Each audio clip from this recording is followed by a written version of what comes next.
He comes from one of the wealthiest families in the Philippines, the people behind Alliance Global Group.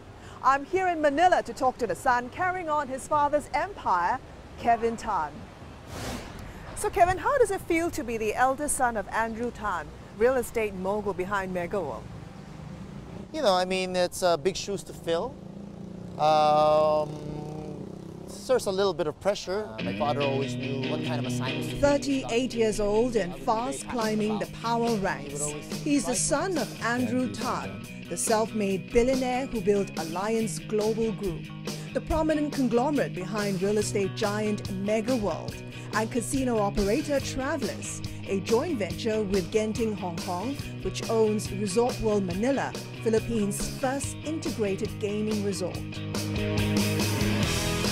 Do you remember as a young boy watching your father build up his real estate empire? What do you remember most? What was he like?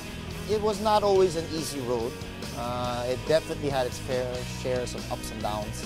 And we've gone through a lot of, different situations, like, for example, financial crisis, and even when we were very, very young, the EDSA revolution, for example. But, my father is always very hardworking. He was always very determined. And definitely he possessed a lot of vision and a lot of guts. Your father was a self-made billionaire. What's the one most important lesson he's taught you about building a great business? One of the things he said to us was that opportunities are everywhere. Even in your own failure, there are opportunities. And so he's always taught us to kind of always look ahead, sort of be positive, and always conduct business with utmost integrity. From young, Tan was groomed to run the business. After university, he sold his father's condos. Then later, the responsibility to build malls. At that time, he said, why don't you try to build our lifestyle mall business? And he knew that it was something that I could create on my own, that I could make my own little legacy within the company. And he knew that would motivate me greatly. His first mall project was at Eastwood City in Metro Manila. It was the first time we've ever put together this full live, work, play concept. And it's the first time we've ever done a cyber park. It's the first time anyone's ever done a cyber park in the country. We pretty much mastered the residential and the office part, but on the retail or the play component, that was something that was very foreign to MegaWorld at that time. And so he needed somebody to start that off. And he felt you had something to contribute there. Well, he said to me, you go ahead and you have to learn. Obviously, there's very little I can impart on you with regards to this business. You're going to have to go out there. You're going to have to learn on your own. You're going to have to observe and sort of create something for yourself. Of course, when I went into this business, we were competing with very, very established companies at the time. Yeah, like SM and Ayala as well. And they were, years ahead of us. And we were coming in from the cold, and we basically had very little experience in this business. We decided to develop not just shopping malls, but we decided to create what we call now lifestyle malls. Mm-hmm. And a lifestyle mall sort of veers away from the traditional shopping mall. It's a lot more focused on entertainment, a lot more focused on dining. It's not the typical enclosed type malls. It can be outdoor entertainment sort of malls. This is how we started in Eastwood. What was it like trying to get that concept right at the beginning? Was it a struggle? There was definitely a lot of learnings. And I would have to say the first 5 years of developing Eastwood was a challenge. How so? We made a lot of mistakes. We've had to go back to the drawing board several times. At the time when we started, we created, predominantly an outdoor mall. Our country obviously has also some challenging weather conditions, so we learned how to manage that. Well, your efforts paid off because Eastwood was voted as the best shopping center in 2010 by the Philippine Retail Association. You must have been so proud. Definitely, it was a very proud moment for the entire company. It was our first shopping mall, or lifestyle mall rather. So definitely it was really a vindication of our efforts. What did your father say when Eastwood was voted the best shopping mall in 2010? Well, he said congratulations, but you can always do a better job. He said that. Yes, yeah. He's a tough boss. Tough boss, yes. But it must have been, for a young man like you, it must have given you a big boost in terms of confidence. Indeed. It gives our retail partners confidence in the brand and confidence in our developments. The success of this mall here at Eastwood City, the company's first township, helped to fuel similar lifestyle concepts in other parts of the country.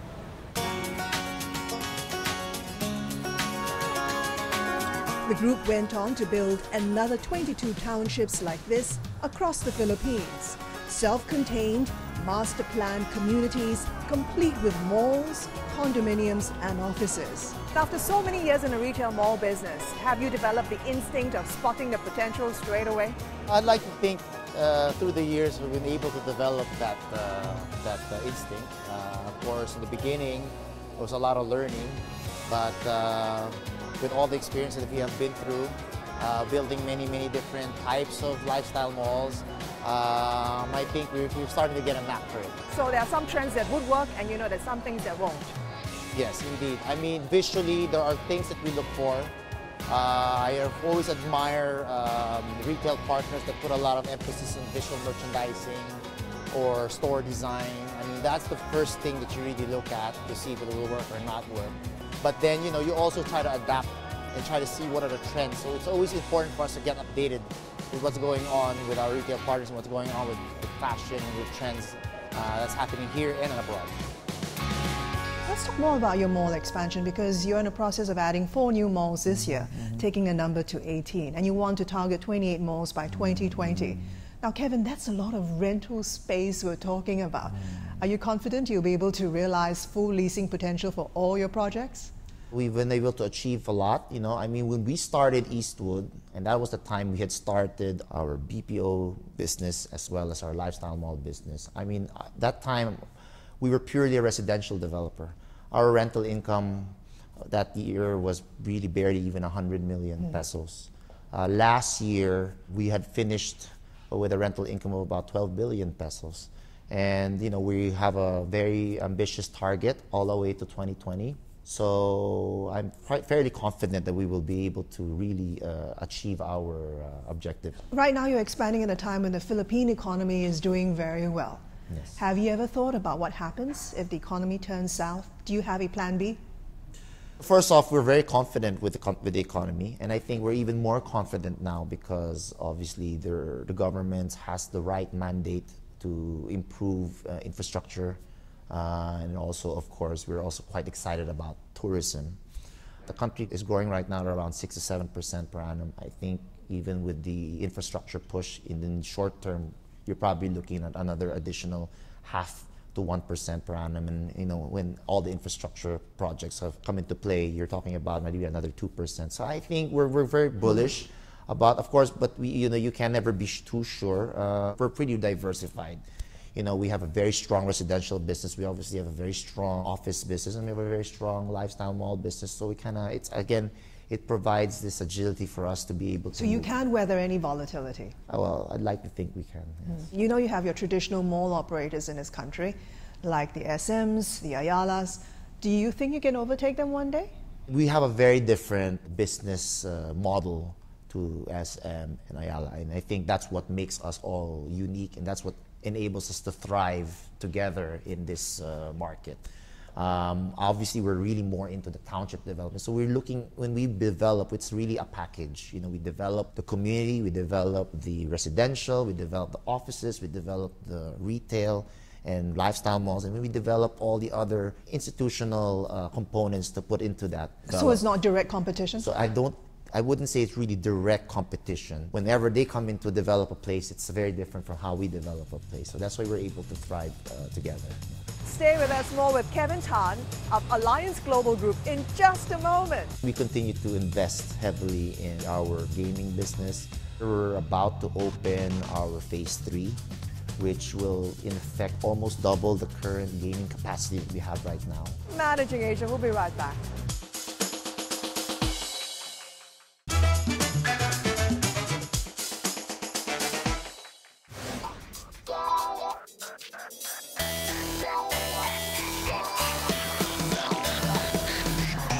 Place your bets.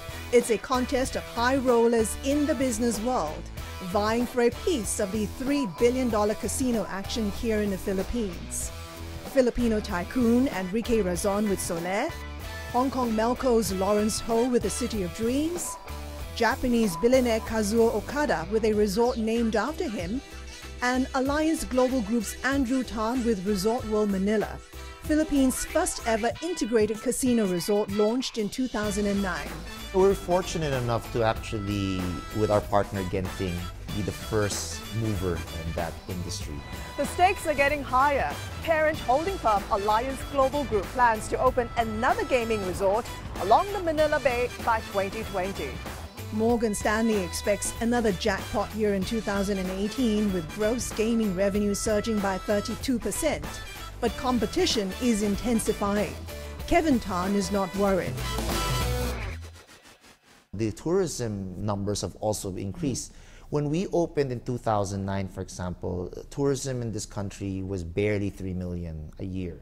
Fast forward to last year, about 8 years later, we're now about almost 7 million. So you can see that the numbers are growing. Of course, we're still pale in comparison with our other Asian neighbors, but I think we're on track with all the new amenities, all the new airports coming on board, and as well as all the new infrastructure being built and all the new hotels and integrated resorts. I think the tourism numbers will continue to increase, and that will greatly benefit our business.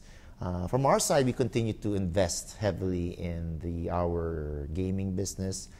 This year, we're about to open our Phase 3, which will, in effect, almost double the current gaming capacity that we have right now. We're about to also turn over 1,000 hotel rooms from various brands such as Hilton, Sheraton, Holiday Inn, and Okura. We've also started construction again in our latest gaming resort in the Bay Area alongside the other integrated resorts. So again, we remain committed and invested in this business. Well, you have lots of competition from Singapore, Yeah. from Macau. Do you think the Philippines has what it takes to become a major gaming market? I think so. I mean, we are definitely, our location is a very strategic one. We're within 4-hour flight time to a great majority of Asian destinations. Our service culture here is quite good. The pricing is relatively good as well. So there's a lot of components that really make the Philippines a very competitive market space for the gaming industry. Let's talk about an incident last year, a very tragic incident where a gunman stormed Resorts World Manila and killed 38 people. Your shares fell as a result. How did you and your family handle such a difficult situation? Well, it was very new to us, of course, quite unexpected. But our concern at the time was just really the families of the victims during the incident. And so we spent a great majority of our efforts to really address their needs. We've learned a lot from that incident. We've improved our operations, we've improved our security, our surveillance, and I think we're a much better operator today because of that. Well, these days, Alliance Group as a holding company has also made a move into infrastructure. You're the president of the newly created InfraCorp Development, which handles projects in the government's public-private partnership scheme. You've got a monorail project going, and you're now involved in the expansion of the airport in Manila. How are things coming along? What's the latest? Like I said, we're very excited about the government's push to build up the infrastructure. And now with the government's new thrust to accept unsolicited proposal, we definitely saw a very good opportunity to participate in some of these PPPs.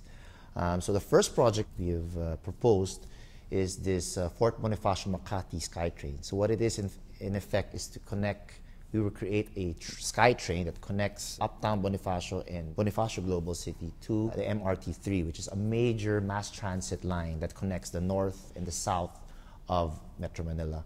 And this project looks to benefit 100,000 passengers a day. Again, it's an innovative solution to a current concern that this community has right now.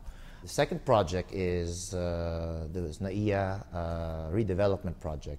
We had joined forces with 6 of the largest conglomerates in the country Obviously, the seven of us recognize the urgent need to fix the current situation of our major gateway here in Metro Manila, the Ninoy Aquino International Airport, or NAIA.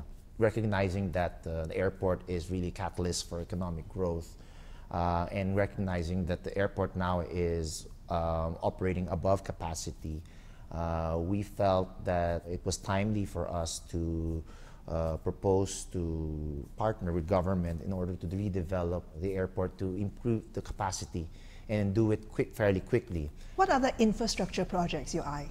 The cornerstone of our township developments are really connectivity and convenience. So you're talking about expressways, monorails? Expressways, roads. monorails, any people movers, anything of the like. I mean, our objective is to create utmost convenience for the community that we build and as well as the neighboring community around us. Don't go away, coming up next.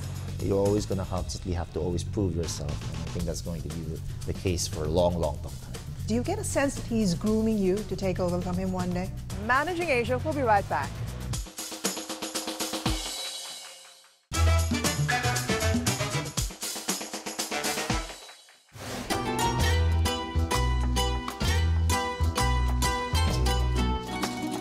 Looks like Venice,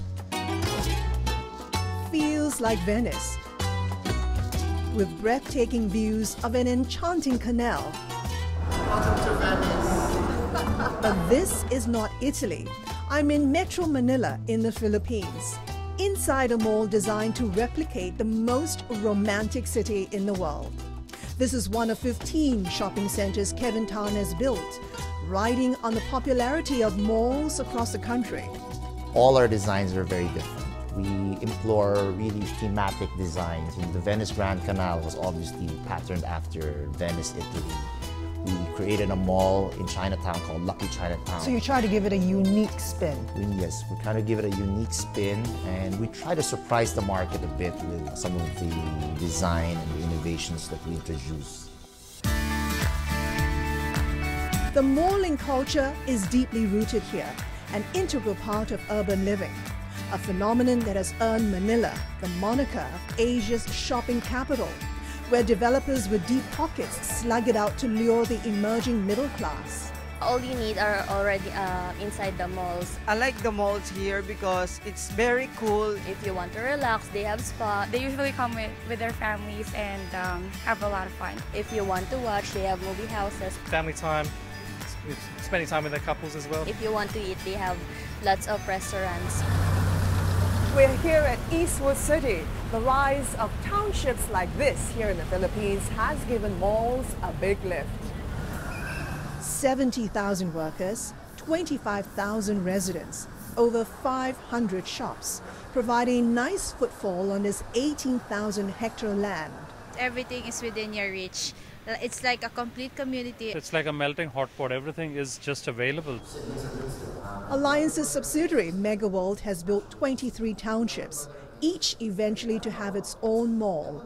Tan wants to increase the number of shopping centers to 28 by 2020, and he's not concerned about oversaturation in the marketplace. We usually operate our malls of about 95% in terms of occupancy. We build our lifestyle malls within our communities, and our communities are already in themselves their own captive market. So I think that's why we're very, very confident about our business. While malls in the US are closing down, battered by e-commerce, in the Philippines, Tan says brick and mortar is here to stay. Our lifestyle malls have inherently been more focused on dining and entertainment. In a way, I would say that is quite fortunate for us. In the Philippines, online shopping still has a long way to go. There are some inherent challenges with the terrain of this market, but I think it will come someday, and so we're prepared we are preparing for it. Some say malls are symbols of rising consumerism. Others say they highlight the divide between the haves and the have-nots in the country. For Kevin Tan, malls are a source of employment. There are more than 100,000 people working in Tan's malls and commercial centers. In an economy growing at well over 6%, foreign brands also want a piece of the action. With more choices, unique entertainment and selfie opportunities, it's little wonder why malls are a welcome escape from Manila's famous traffic jams, and for me, the sweltering heat. You're 38 years old, the eldest son of property magnate Andrew Tan, who is one of the richest men here in the Philippines. As the eldest son, being involved in the family business over the years, do you think you managed to prove yourself to the father over the years? You managed to gain some credibility with him? Have you gained his trust? Some credibility and some trust, but obviously there's, it's still a long process. It's always going to be constantly like that. Like, you're always going to constantly have to always prove yourself, and I think that's going to be the case for a long, long, long time. He sounds like a tough boss. He is tough, but also occasionally understanding. So, but definitely a visionary. I was very fortunate enough to be in the front row seat and to watch him steer our company to where we are today. How would you describe your relationship with your father? What are your conversations like with him? Well, previously, I guess when I was starting, it was a lot more, I would say, commandable in a sense. But today, I think our relationship has turned into more of a consultative or sort of a more collaborative. You mean he actually listens to you now? Well, occasionally. I wouldn't say all the time, but occasionally there's some of that as well. So, just the same, he's the visionary. We take the lead from him. So it's really now upon us to how we can continue and reinvent the business and really also bring it to new heights. Your father is 65 years old, still young, but still overall in charge of the business. Do you get a sense that he's grooming you to take over from him one day? I think so. I mean, that's something that's quite clear, especially now that he's relinquished a lot of the day-to-day operations to us. And he has focused a lot more now on the overall strategic vision for the company. But we'd still consult him on quite a number of things, especially when we want to expand or when we want to request for capital. These are things that we have to still clear with him. In terms of leadership and management style, how are you different from your father? I try to be like him. You try to be like him? I try to be like him. I try to learn from his management style. In what way? He's a very hardworking person, quite hands-on. He's also a firm believer in talent. He would teach us early on to respect the hierarchy, for example, in our company. So we respect seniority and we respect experience. He also possesses a great deal of humility and integrity. These are the qualities I would like to be able to possess.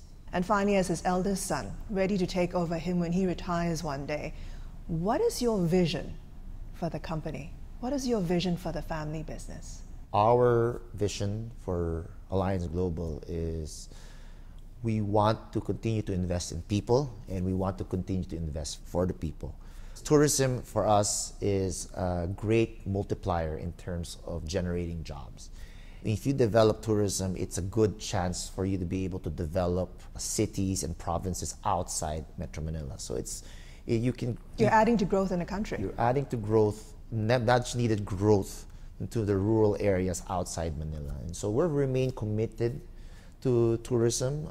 We remain committed to developing outside Metro Manila and creating jobs. We also remain committed to putting the Philippines in the global map by first off exporting Filipino-made products all over the world, like what we're doing with Emperador.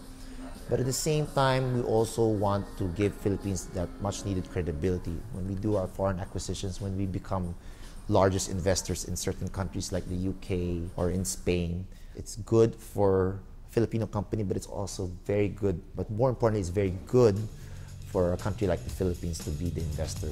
And that was Kevin Tan, Executive Director of Alliance Global Group, based here in Manila, Philippines. Hope you've enjoyed the program. Do check us online at managinasia.cnbc.com for more exclusive leadership insights. Until next time, I'm Christine Tan. Thanks for watching.